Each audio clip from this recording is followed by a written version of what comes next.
E a gente vai agora para a aula de número 12, tá? Nessa 12ª aula, a gente não está indo direto já para o pós-vendas, tá?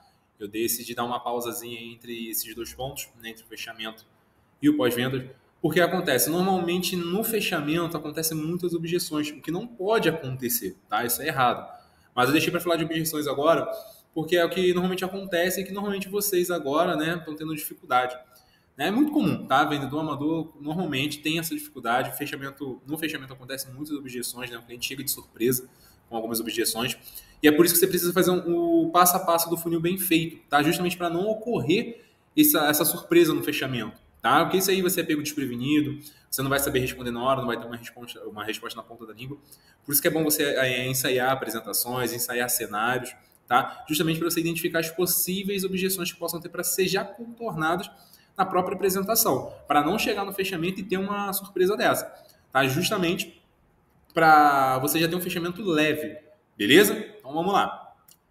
Então a gente começa aí com objeção não é rejeição, tá? Não é algo pessoal, realmente. Objeção não é algo pessoal contra você, né? A objeção, além de não ser rejeição, não é uma rejeição contra você, contra o vendedor, até mesmo contra o produto, contra a empresa, contra a marca, tá? A objeção, elas são só sinais de confusão, né? De preocupação, de medo de mudança, tá? Significa que o cliente só não está pronto ainda para fechar, né? Ele não está pronto ainda para o seu produto, para a sua solução.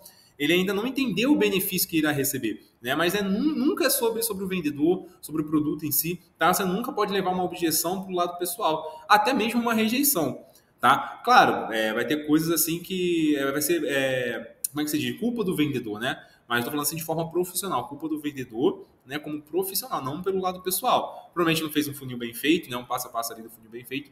Então o cliente pode dar uma rejeição, né? Pode dar uma negativa, nem rejeição, pode dar uma negativa, beleza? Mas você não pode levar para o lado pessoal de qualquer forma, tá?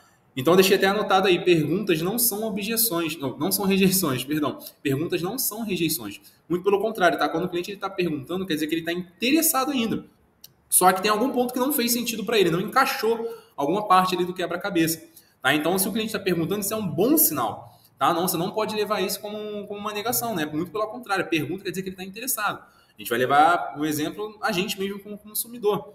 Né? A gente, quando tá querendo comprar alguma coisa, buscando algo, a gente sempre faz perguntas para ver se aquilo faz sentido, se vai valer a pena a gente comprar aquilo, entendeu? É a mesma coisa que na negociação não é rejeição. Tá? O cliente, lembra que eu falei que tem um cliente com um perfil também firme, o perfil gentil, né? O cliente ele também negocia, né? Ele também vai querer negociar. E essa negociação também não é rejeição. Tá? É simplesmente um sinal claro que ele está interessado. Quando o cliente pergunta, ele negocia, quer dizer que ele está interessado, só não fez sentido na cabeça dele ainda. Beleza? Isso tem que ficar claro para vocês. Então, até passando aí agora, né? Você tem que antecipar qualquer objeção, que eu falei bem no comecinho, né? Nenhuma objeção pode se surpreender. O pior erro do vendedor, na verdade, né? É querer evitar a objeção. Isso é a pior coisa que tem. Você não pode evitar a objeção, porque a objeção é uma coisa que é certa que vai aparecer em qualquer venda, tá? Então, a melhor arma que você tem, né? A melhor, como é que se diz? A melhor forma de você fechar uma venda é você contornar a objeção, não é você deixar ela para depois. Tá? Então você tem que conhecer bem a objeção do seu produto, a objeção que o seu serviço costuma ter, né? E você tem que quebrar antes mesmo dela surgir. Se for preço, principalmente, você já tem que jogar essa objeção no começo da apresentação. Você já tem que quebrar ela aí. Tá? Realmente é muita estupidez, é muita burrice, sendo bem claro, sem desculpa a palavra, mas é muita burrice do vendedor saber que o preço é a maior objeção do produto dele e ele querer deixar para depois, deixar para o final. Vai fazer toda a apresentação, vai fazer todo o passo a passo ali, fazer todo o fechamento, vai chegar uma negociação e não vai fechar, né? A realidade é essa, ele não vai fechar. Se ele deixar a objeção para o final, ele não vai fechar, vai ser surpreendido, vai chegar ali na hora e o cliente vai jogar uma objeção no colo dele, né? Então, quando você já joga essa apresentação, já joga a objeção na apresentação, antes do fechamento, você faz até um rapport maior, de mais qualidade no seu cliente, né? Porque você já vai estar quebrando ali já uma objeção clara. Né? Ele não vai ter nem mais objeção, você vai estar explicando ele sem ele perguntar. Lembra que eu falei numa aula passada que você não pode jogar a objeção, né? Você tem que apresentar a objeção antes do cliente, né? Você tem que jogar a solução para ele antes que ele jogue o trabalho, né? A objeção para você. Né? Então você já tem que fazer essa empatia antes, você já tem que jogar essa objeção o quanto antes para você já quebrar ela e ter um fechamento leve. Você vai ter não só um fechamento. Se você já quebra essa objeção no começo, você tem todo o passo a passo ali do funil bem leve, bem tranquilo, bem suave, do jeito que um bom vendedor procura. Beleza? E um ponto de cautela aí que eu botei também, tá? Tem que ter muito cuidado com isso. Você não pode trazer uma objeção sazonal no cliente, né? O que é isso? É uma objeção que não é comum, não é cotidiano, né? E jogar assim na mesa, né? Porque isso vai fazer o cliente ter ainda mais dúvida, né? Uma dúvida que ele não estava nem procurando, nem pensando. Aí você vai jogar uma dúvida no colo dele, ele vai ficar confuso, você vai ficar confuso e acabou. Os dois vão ficar perdidos e não vai ter mais a venda, não vai ter mais o fechamento. Você quebra rapó ali, você vai ter um rapó. Na verdade, não vai ter um rapó, né? Se tiver feito, vai quebrar ali na hora.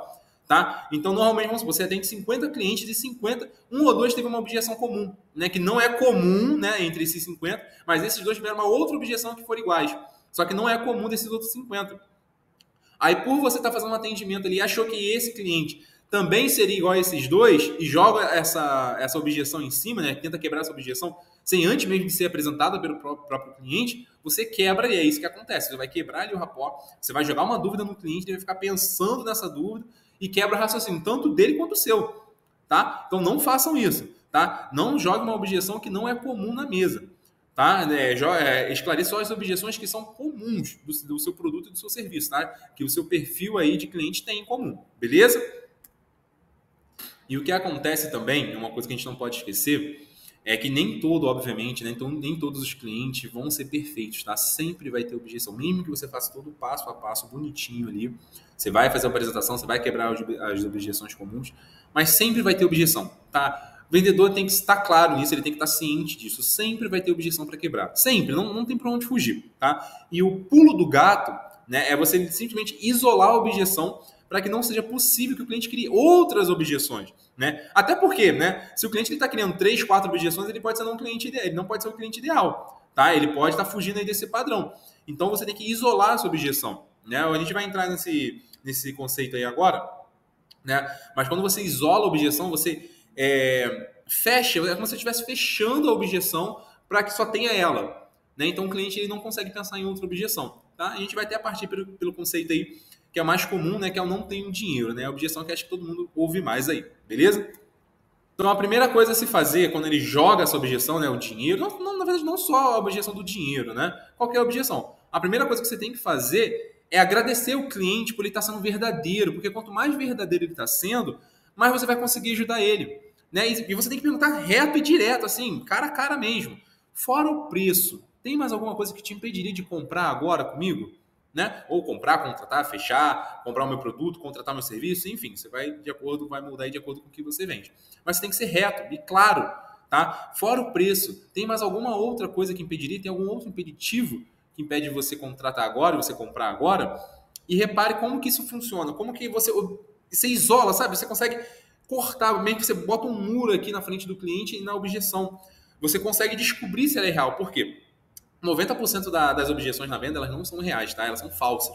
Então, quando você faz esse isolamento na objeção, né, o cliente ele vai dizer se é verdade ou não. Porque se for preço, ele vai falar, não, realmente é só o preço. Não, se não for o preço, né, se tiver outra coisa, ele vai jogar logo na mesa. E você vai ter que contornar isso, já vai ter feito umas pesquisas, vai ter feito algumas perguntas para conseguir contornar essa objeção, tá? Ainda mais se você fez a técnica do contraste certo. Porque se você já fez a técnica do contraste e ele disser que a objeção é só o dinheiro, cara, a venda está praticamente fechada, né? Você já jogou o valor alto, você já demonstrou ali que que ele está adquirindo aí por um valor bem mais abaixo do mercado aí, vamos dizer, né? Você já fez o mais barato, né? O valor barato ficou mais barato ainda.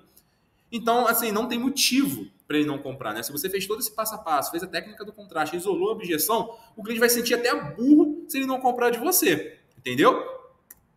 E só para finalizar essa partezinha aí, eu deixei alguns erros mais comuns que acontecem nas vendas, tá? Basicamente como um todo, né? Porque estou trazendo aqui dentro da objeção, porque é meio que o maior desafio que os vendedores têm, né? Mas a gente começa aí pelo conversar demais no atendimento, né? Um erro muito comum. Você tem que ser direto, você tem que ser claro, você tem que só fazer as perguntas para ouvir o que você quer, né? Para depois você conduzir o fechamento. Então não conversa muito. Tem cliente que gosta muito de conversar, de falar da vida. Você tem que cortar ali na hora, né? Não é cortar de forma bruta, né? De forma grosseira, né? Você tem que ouvir, demonstrar que está interessado, mas você tem que já pular. Ele finalizou ali o ponto dele, já joga para o assunto principal que é a venda, beleza? Outro ponto aí também que erram demais é enrolar para pedir, né? Normalmente quando o vendedor enrola muito para pedir, que ele não consegue prosseguir para o próximo passo, né? Ali das etapas ali do funil. Então ele fica preso ali num loop, né? O cliente fica até com um silêncio constrangedor, né? Que a gente chama. Então, assim, o vendedor, ele não pode cometer esse erro de não conseguir enrolar, ou de não conseguir seguir o próximo passo e ficar enrolando, beleza? Terceiro ponto aí que a gente tem é ficar preso com pessoas que não é o tomador de decisão. Cara, isso é muito importante. É por isso que a qualificação tem que ser bem feita. Porque na qualificação você já decide quem é o tomador de decisão. Principalmente se você faz venda B2B. Se você faz venda B2B, é aquilo que eu falei, leva tempos e tempos, porque passa por um processo de escala de tomadores de decisão. E isso demora, leva tempo. Então você já tem que fazer a qualificação ali mesmo. Você já tem que saber quem é que está fazendo essa qualificação, justamente para quem toma essa decisão, justamente para você não perder tempo com quem não é o tomador de decisão. Né? Lembra que a gente falou que o tempo é dinheiro. O vendedor bom, ele não perde tempo com quem não vai fechar. Foi? O quarto ponto aí, não consegue chegar no próximo passo. Né? Basicamente ele o enrolar e não conseguir ir para o próximo... Não chegar a conseguir ir para o próximo passo. Né? É basicamente a mesma coisa. O vendedor tem alguma coisa que trava ele ali, que ele não consegue acompanhar ali o funil, né, para a próxima etapa, beleza? O quinto erro também é muito comum é fazer descobertas rasas, né? Então foi feita uma má qualificação, ou seja, tem um furo ali no funil que é logo na etapa da qualificação. Né? Fez poucas perguntas, fez perguntas erradas, entendeu? Não soube ouvir de repente, às vezes. Tem cliente que já conta, mesmo sem você perguntar, tem cliente que é muito falador. E mesmo sem você perguntar, ele já te dá as respostas que você precisa. E você não prestou atenção. Então tomem cuidado, você tem que ter escutativa. Vendedor que vende bem, ele tem escutativa. Quem tem a formação avançada em vendas tem uma escutativa, tá? Próximo ponto aí, ponto 6, tópico 6 tem pipeline cheio de negócios encalhados, né? O pipeline é o funil, né? Então, assim, quer dizer que o seu funil ele está encalhado, ele não está conseguindo escorrer, né? Você está preso ali, de repente, na qualificação, na apresentação, em fechamento. Você não pode deixar esse funil preso, entupido. Né? Da mesma forma que ele não pode ter furo, né? O furo dele é só na entrada ali e na saída.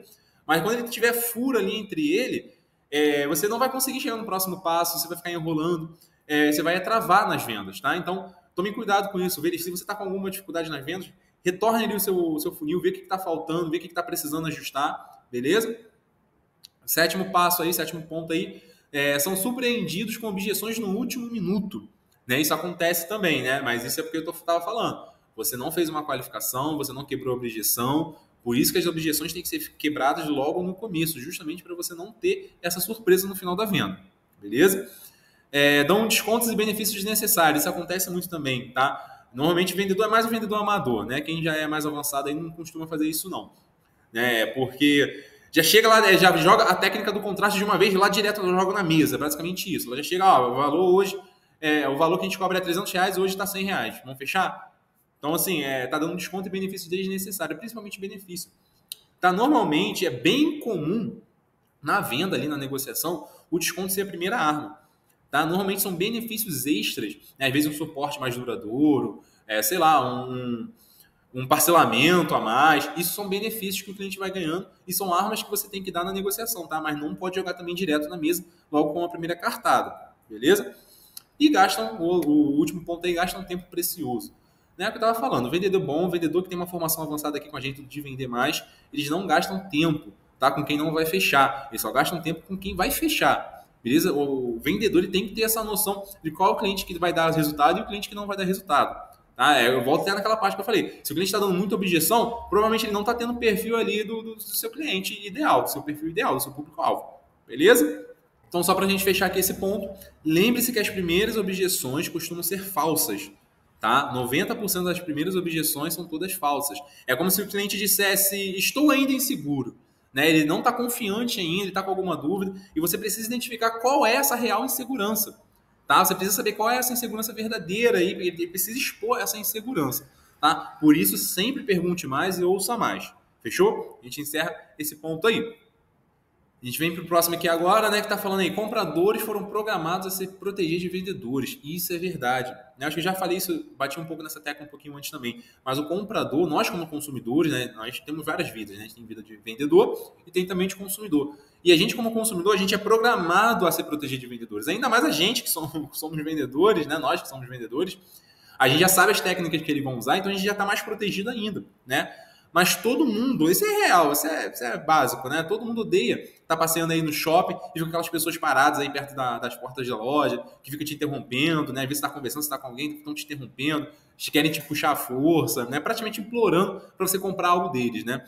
E lembra, né? Acho que você lembra que é como se os outros percebessem o desespero desse vendedor, né? A gente percebe o desespero desse vendedor.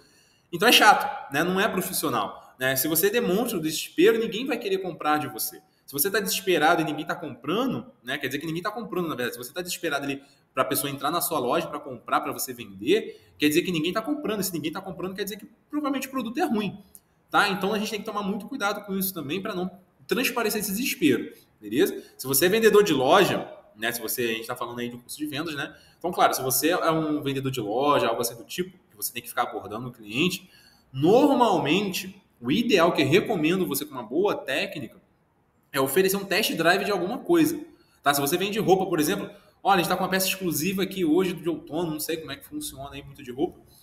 Pô, experimenta aqui rapidinho para você ver como é que fica, né? Tenta fazer experimentar. Se é só blusa, por exemplo, tenta fazer experimentar algum acessório que combine com alguma outra blusa, tá? Então você tem que fazer o cliente, você tem que abordar o cliente ali para dentro da sua loja. Você tem que oferecer alguma coisa para ele testar antes, sem compromisso, obviamente. Tá? Isso chama atenção, gera uma curiosidade, ainda mais com um público mais feminino. Né? Feminino adora olhar a vitrine, experimentar, mesmo que não compre nada. Mas se for bem atendido, se você deixar um cartãozinho ali, mesmo que não compre nada, já é uma possível cliente que vai retornar. Né? Lembra do profissionalismo, lembra da técnica facilitar ou não. Quando você facilita ou não, a pessoa gosta de você gera um rapport. Tá? E seja confiante na medida certa. Tá? Siga as técnicas aí que eu já apresentei, né? Pergunte mais, conheça seu cliente, mostre para ele o problema e venda a solução. Tá? Não mostre aquela confiança exagerada. Tá? Exale só aquela confiança perfeita. Tá? Se você exagerar ali na confiança, ali, ela vai feder. Beleza?